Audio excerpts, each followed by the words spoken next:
सबसे पहले sir 99 news में आपका बहुत स्वागत है सुदेवी जी। धन्यवाद मैडम। क्योंकि देखिए कल अहम बैठक हुई कैबिनेट की और इस दौरान हमने देखा कि गिरिडीह को भी 3 सौगातें मिली है। एक बाईपास बनने के लिए और 2 हाई स्कूल, एक गिरिडीह और एक गांडे में बनेगी। और इसे लेकर साफ तौर पर देखिए जनता बहुत ही खुश है। युवा मोर्चा के जो वहाँ पर कार्यकर्ता हैं जेएमएम के, वो सभी खास तौर से कल्पना सोरेन को वो धन्यवाद दे रहे हैं। क्या कहेंगे, आपका फर्स्ट रिएक्शन? जी, कल की कैबिनेट में गिरिडीह को बहुत सारी सौगातें मिली। जैसे शिक्षा के क्षेत्र की बात अगर हम करें तो तेलोडी मध्य विद्यालय जो गिरिडीह अंचल में है उसके उत्क्रमण का प्रस्ताव स्वीकृत हुआ। उसी तरीके से खरपोका मध्य विद्यालय जो पीरटांड अंचल में है उसका भी उच्च विद्यालय में स्वीकृति का प्रस्ताव मिला। अलावे इसकी सड़कों की बात करें तो 4 प्रमुख सड़कें कल मिली, जिसमें एक सबसे महत्वपूर्ण सड़क गिरिडीह बाईपास जो गिरिडीह शहर को जाम से मुक्ति दिलाएगी।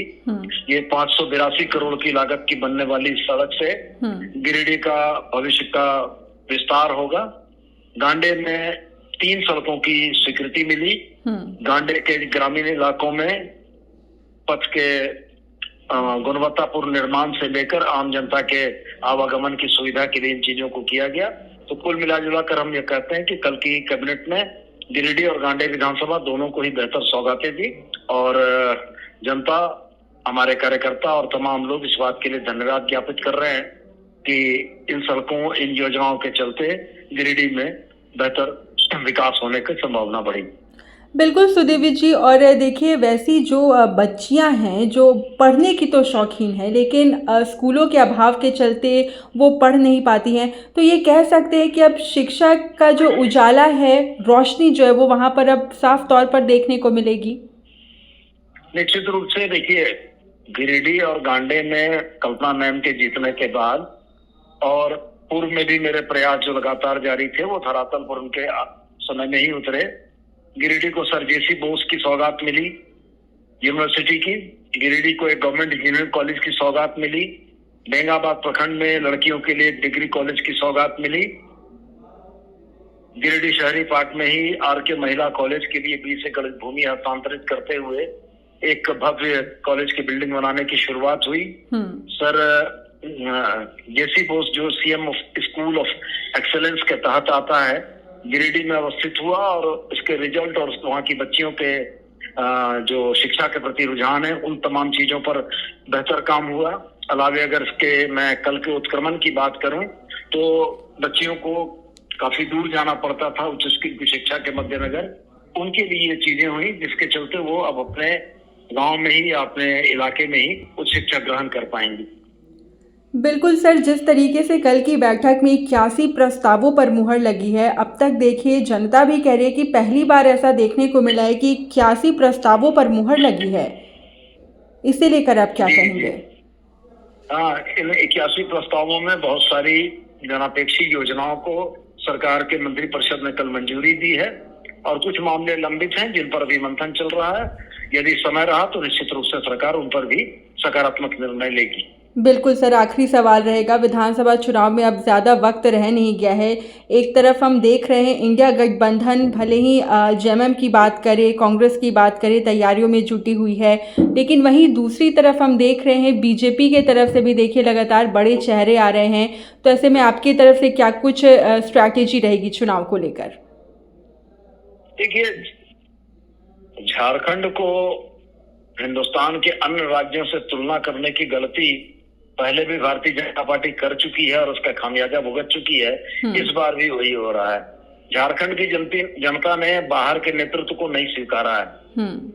अगर 2014 की भी आप बात करें तब ये चुनाव लड़ा गया था, उस चुनाव में मुख्यमंत्री का चेहरा घोषित नहीं किया गया था।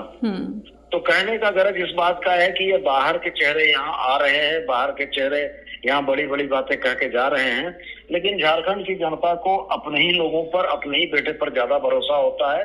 और हेमंत बाबू के 5 वर्षों के कार्यकाल में झारखंड की जनता ने यह देखा है कि झारखंडी हितों के, झारखंडी सरोकार के जो फैसले इस सरकार ने किए हैं वो ऐसे किसी भारतीय जनता पार्टी नीति शासन में कतई संभावित नहीं है। तो मेरा यह मानना है कि जनता तमाम चीजों का मूल्यांकन करते हुए, हेमंत बाबू के 5 वर्ष के कार्यकलाप का मूल्यांकन करते हुए, भारतीय जनता पार्टी के जो झूठे वादे और दावे रहे हैं उनका मूल्यांकन करते हुए निश्चित रूप से चुनाव के समय मतदान करेगी और सरकार की लोकप्रिय और कल्याणकारी योजना झारखंड मुख्यमंत्री मैया सम्मान योजना का एक प्रतिरूप प्रस्तुत करने की भारतीय जनता पार्टी ने कोशिश की है। तो जनता के तरफ से आवाज यही आ रही है कि जिस 2100 रुपया प्रतिमाह और 25,000 रुपया साल की बात ये कर रहे हैं, पहले 2014 में जो 15 लाख के वादे हुए थे उन 15 लाख की राशि ये दे देते तो जनता शायद भरोसा करती कि इनको 2100 रुपया हमारी माँ बहनों को और साल का 25,000 ये देने की बात करेंगे। और सबसे बड़ी विडंबना इस बात की है कि भारतीय जनता पार्टी नीति शासन के राज्यों में, खास करके उड़ीसा की बात करें तो वहाँ ये 830 रुपया दे रहे हैं और 5 वर्षों के लिए दे रहे हैं। असम की बात करें, यहाँ के माननीय मुख्यमंत्री ने बड़े जोर शोर से इस गोगो दीदी योजना की शुरुआत की बात की है। वहाँ की अगर बात करें तो वहाँ योजना 830 रुपए प्रति वर्ष माह से चालू हुई और अभी 1250 रुपया दिए जा रहे हैं। जब ये अपने राज्यों में अपनी महिलाओं को 2100 रुपया और 25,000 साल का नहीं दे पा रहे हैं तो ये किस मुंह से यहाँ घोषणा कर रहे हैं? जनता इसको संदेह की दृष्टि से देख रही है और हमें ऐसा प्रतीत होता है कि जनता इनके झूठे वादों पर कतई यकीन नहीं करेगी। इसलिए झारखंड के चुनाव के नतीजे जो होंगे वो बिल्कुल अलग होंगे और यही वजह है कि भारतीय जनता पार्टी ने साम दाम दंड भेद सारे तरह के प्रयास झारखंड की धरती पर शुरू किए, लेकिन मेरा मानना है कि झारखंड की जनता इनके बहकावे में नहीं आने वाली है। बिल्कुल, लेकिन देखिए बीजेपी ये भी कह रही है कि इन योजनाओं के जरिए आप जनता को बस लालच दे रहे हैं, बहलाने फुसलाने का काम कर रहे हैं। और जहाँ तक महिलाओं की बात है वो तो जब से 2014 में केंद्र में नरेंद्र मोदी आए, जब वो प्रधानमंत्री बने, तब से ही वो महिलाओं पर ध्यान देने का काम कर रहे हैं। आप लोगों ने कुछ नया नहीं किया है, ऐसा देखिए बीजेपी आरोप लगा रही है। देखिए, बीजेपी के पास आरोप लगाने के अलावा चीजें नहीं है। 5 किलो का राशन देते हैं ये। 5 किलो के राशन का अगर बाजार भाव भी आप चावल का 40 रुपया पकड़ लें तो ये 200 रुपया प्रतिमाह दे रहे हैं।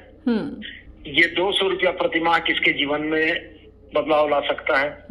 बगल के राज्य बिहार में इनका ही शासन है।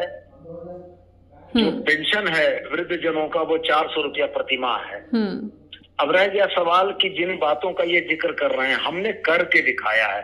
हमने सर्वजन पेंशन योजना में अपने यहाँ के तमाम बुजुर्गों को, महिलाओं को आच्छादित किया है।